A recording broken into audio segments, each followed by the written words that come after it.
La porte s'ouvrit immédiatement et une grande sorcière se présenta. Hagrid confia les élèves de première année au professeur McGonagall. Lorsqu'ils entrèrent dans le château, le professeur leur fit un discours de bienvenue. Le banquet de début d'année allait commencer et les élèves de première année allaient être répartis dans les différentes maisons, qui était une cérémonie très importante à Poudlard.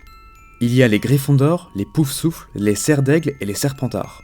Chaque maison avait sa propre histoire et sa propre noblesse, et chacune d'elles ont formé des sorcières et des sorciers pendant plus de 1000 ans. Pour un élève, sa maison est comme une seconde famille.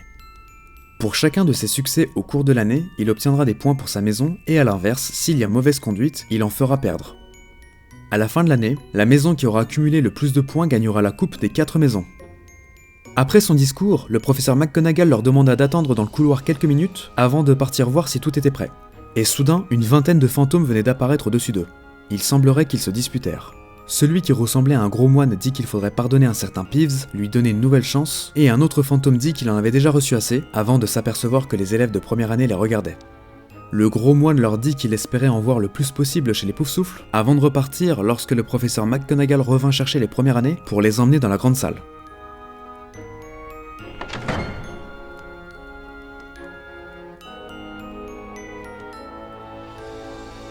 Les autres élèves et les professeurs étaient déjà installés. Harry leva les yeux et vit un ciel étoilé. C'était un plafond magique, commenta Hermione. Le professeur McGonagall demanda aux premières années de s'aligner face à la table des professeurs. Face à eux était disposé un tabouret avec un vieux chapeau. Tout le monde avait les yeux fixés sur ce chapeau, et après un instant de silence, le chapeau commença à bouger et se mit à chanter. Non, je vais pas commencer à chanter, faut pas exagérer.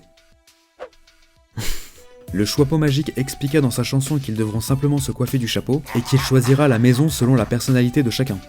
Le professeur McGonagall annonça qu'elle allait les appeler un par un. Anna Abbott fut la première à être appelée. Elle s'installa sur le tabouret en mettant le chapeau et après quelques secondes de silence, le Choixpeau cria Poufsouffle.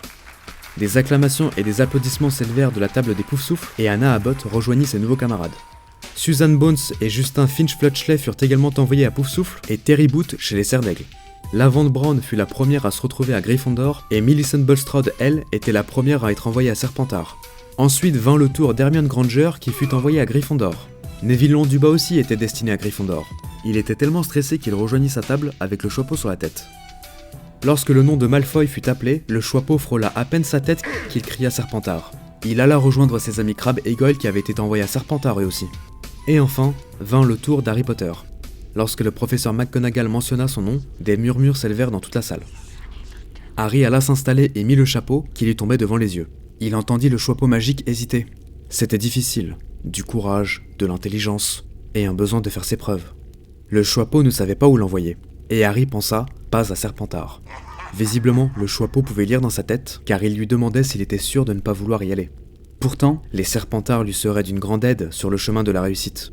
Mais Harry était sûr de lui, et après quelques instants d'hésitation, le Choixpeau magique décida enfin Gryffondor.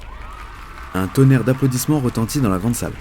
Certains, comme Percy, voulaient absolument lui serrer la main, et les jumeaux Weasley chantèrent « Potter avec nous ». Harry observa la table des professeurs et croisa le regard d'Hagrid qui lui fit un clin d'œil. Il reconnut également le professeur Dumbledore et le professeur Quirrell. La cérémonie allait toucher à sa fin, il ne restait plus que 3 élèves. Lisa Turpin fut envoyée à Serre d'Aigle, Ron Weasley fut naturellement envoyé à Gryffondor au grand bonheur d'Harry, et Blaise Zabini était le dernier à être envoyé à Serpentard. À la fin de la répartition, le professeur McGonagall emporta le Choixpeau magique. Dumbledore se leva et leur souhaita la bienvenue. Son discours fut très court, il dit simplement les mots « nigo »,« gras double »,« bizarre »,« pinson ». Pendant que Harry se demandait si Dumbledore n'était pas fou, il ne se rendit pas compte que les tables devant lui, qui étaient vides jusqu'ici, débordaient à présent de bonnes choses à manger. Au cours du dîner, Harry fit la connaissance de Nick Quasi-Sans-Tête, le fantôme des Gryffondor, qui leur raconta que les Serpentards avaient gagné la coupe des 4 maisons 6 fois de suite, et qu'il espérait que cette année soit la bonne pour eux. Pendant le dessert, chacun parlait de leur famille. Seamus Finnegan raconta qu'il était moitié moldu du côté de son père, et moitié sorcier du côté de sa mère. Elle avait attendu le mariage pour lui révéler qu'elle était une sorcière. Neville, quant à lui, raconta que toute sa famille avait douté de ses pouvoirs magiques, jusqu'à ce qu'il reçût sa lettre de Poudlard. Harry jeta un œil à la table des professeurs. Hagrid était en train de vider son verre, le professeur McGonagall bavardait avec le professeur Dumbledore, et le professeur Quirrell, lui, était en train de discuter avec un autre homme. En l'espace d'une seconde, cet homme regarda Harry dans les yeux, et celui-ci ressentit aussitôt une douleur au niveau de sa cicatrice. Il s'appelait Severus Rogue, c'était le professeur de potions, même s'il n'aimait pas cette matière. Apparemment, il en connaissait un rayon en magie noire et aurait toujours voulu enseigner la défense contre les forces du mal. À la fin du dessert, Dumbledore se leva et commença à parler du règlement intérieur. Il était interdit à quiconque d'aller dans la forêt à côté du collège. Faire de la magie dans les couloirs est également prohibé. Et enfin, cette année, il leur sera également interdit de s'aventurer dans le couloir du 2e étage de l'aile droite du château, à moins de vouloir mourir. À la fin de son discours, Dumbledore demanda à tout le monde de bien vouloir chanter l'hymne de l'école. Non, je ne chanterai pas. Il fit apparaître un parchemin magique dans les airs avec les répliques de la chanson et dit que chacun est libre de chanter à son rythme et sur son air préféré.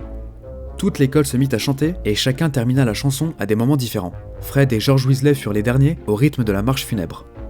Dumbledore souhaita une bonne nuit à tout le monde et les Gryffondors de première année suivirent Percy hors de la grande salle. En chemin vers les dortoirs des Gryffondors, guidés par le préfet, celui-ci s'arrêta soudain et évita des objets volants qui bondirent sur lui. C'était l'œuvre de Peeves, un esprit frappeur qui s'amusait à faire des blagues dans tout le château. Percy lui ordonna d'arrêter et le menaça d'appeler le baron sanglant, le fantôme des Serpentards, si jamais il ne se calmait pas.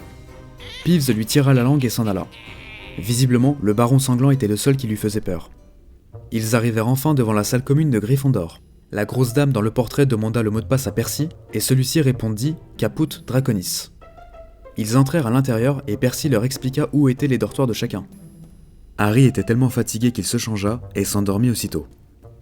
Il y a une question qui revient énormément dans les commentaires, c'est est-ce que tu vas faire tous les livres? Alors oui, moi j'aimerais beaucoup, c'est un petit peu le projet, mais en vérité ça ne tient qu'à vous, de votre soutien. Avec les likes, les commentaires et les partages, tout ça me permet d'évoluer et de continuer ce travail. D'ailleurs, un grand merci à tous les messages que vous m'envoyez, on est encore au tout début de ce que je vais faire, et on se retrouve très bientôt pour le chapitre 8. Ciao!